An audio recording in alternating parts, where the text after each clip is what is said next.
Hey everyone, it's Justin Cree from Historic Columbus with another episode of Tuesdays with Justin. Today is the last Tuesday in March where we're focusing on women's history. As many of you have likely seen, we've focused on some of those different topics and stories through a variety of our social media posts as well as History Spotlight emails. But this week we came across an article in some of our research from the Inquirer-Sun. It was an article written in 1898.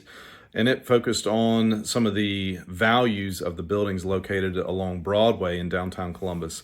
And what we found was interesting about a few of them was that they were owned by women, and that was not necessarily something that was typical of the day for women to own real estate.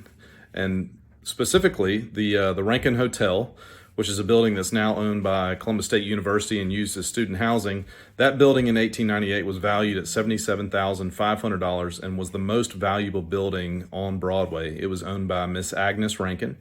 The second most valuable building owned by women in Columbus in 1898 on Broadway was the Third National Bank. It was valued at $47,500. It was owned by Miss C.P. Springer as well as Miss Foley. And then lastly, at a value of $21,000 was the Chancellor's Building, which is where the Chancellor's Men's Store is still located today, and it was owned by Miss Alice Knuckles. So we really don't know the history behind their ownership of these buildings. If you all have any information behind it, feel free to let us know in some of the comments. But we thought it was interesting nonetheless, and I've included some pictures and as well as an image of the article headline as well. With that, we'll see you all next Tuesday.